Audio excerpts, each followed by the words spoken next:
européenne déclare qu'il ne va pas demander la reconduction des accords de pêche.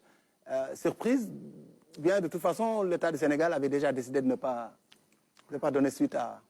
Oui, d'abord je voulais saluer vos téléspectateurs ce soir et répondre vraiment à cette question brûlante de l'actualité. Comme vous le savez, notre gouvernement avait déjà décidé d'avoir une nouvelle approche de la gestion de nos ressources naturelles, qu'elles soient halieutiques, minières, pétrolières.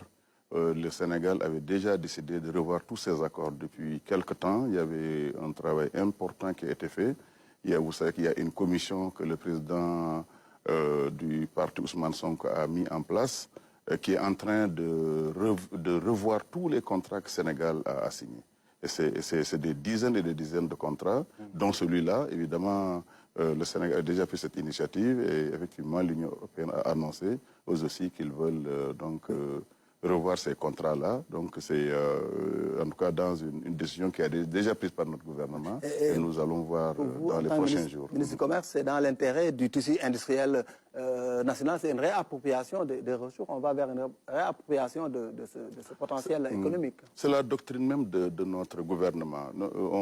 Cette rupture dont nous parlons qui a commencé cette année avec l'avènement du président Bassirou Diomaye Faye, c'est carrément la raison pour laquelle les Sénégalais nous ont élus. De quoi s'agit-il?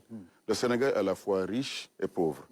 Et le Sénégal est riche d'abord de son phosphate, qui depuis pratiquement une vingtaine, trentaine d'années est en train d'être exploité, sauf que ça n'a pas servi au Sénégal. C'est exploité sous forme d'engrais, d'acide phosphorique, exporté en Inde et transformé sur place et qui sert à produire... Exporté vers le Sénégal. Et voilà, réexporté vers le Sénégal. Mais mieux que ça, ça sert à produire du riz que le Sénégal rachète.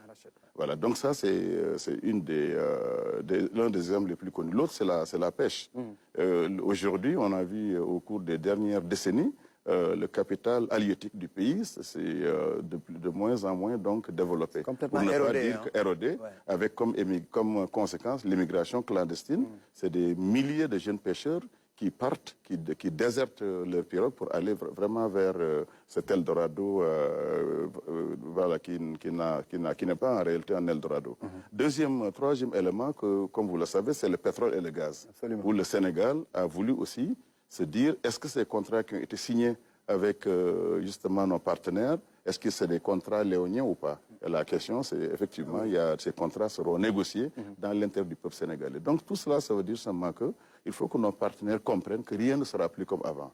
Et cette rupture va mettre en avant d'abord les intérêts du peuple sénégalais avant, sur toutes les questions de ressources naturelles, et sur les questions de ressources, qu'elles soient minières, pétrolières ou halieutiques. C'est exactement la même démarche que notre gouvernement va maintenant avoir. Donc pour vous, c'est une fuite en avant, ce communiqué, cette conférence de presse des gens de l'Union européenne? Alors, je pense que c'est de la communication, effectivement, parce que dans tous les cas, c'est connu. Je pense que ma collègue, le ministre des Pêches, va revenir sur ces questions dans les prochains jours. D'accord, très bien, nous abordons la...